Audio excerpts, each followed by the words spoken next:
Hello, everyone. Hope you're having a great day. Today I am back with word work.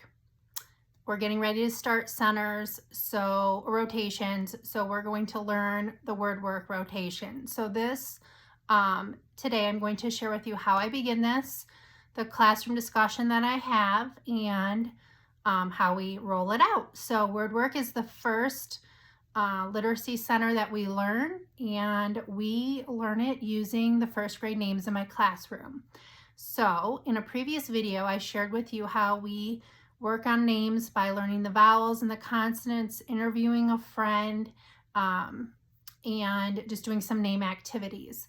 So in addition to all of that, one of the things that I prep prior to school is I print the students' names on different colored labels.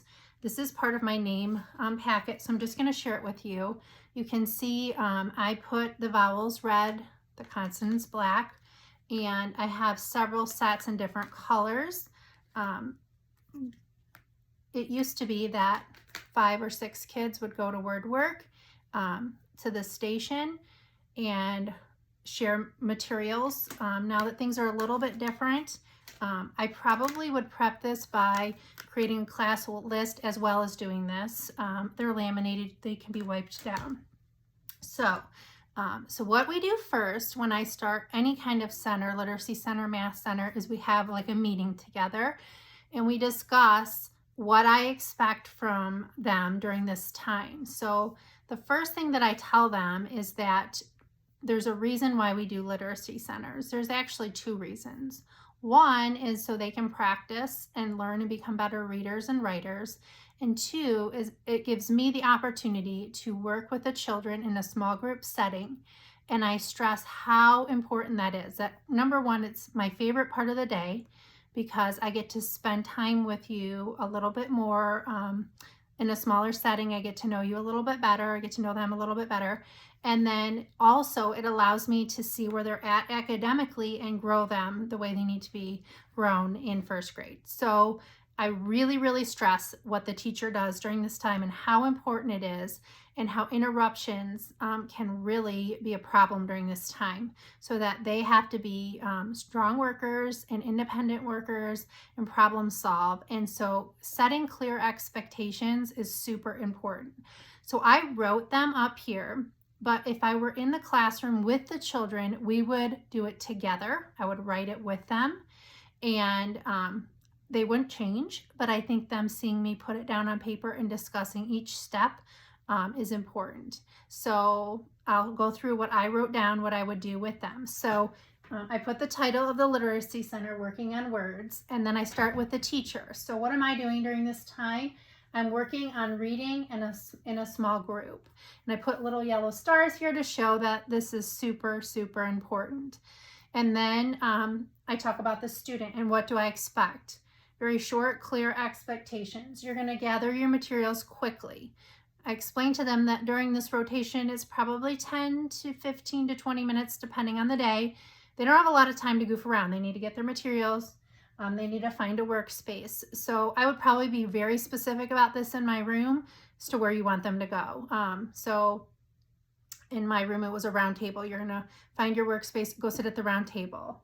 You're gonna get to work right away. So immediately get to work.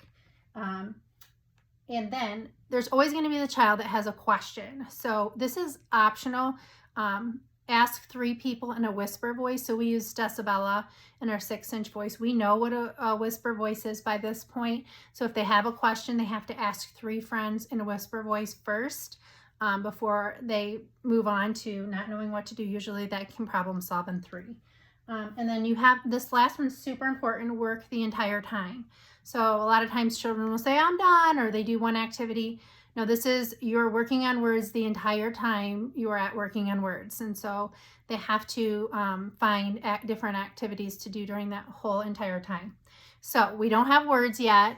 So we're working with our friends' names, and we basically, and we go over these directions and then go back to our seats. My kids now have their own individual work on word bins.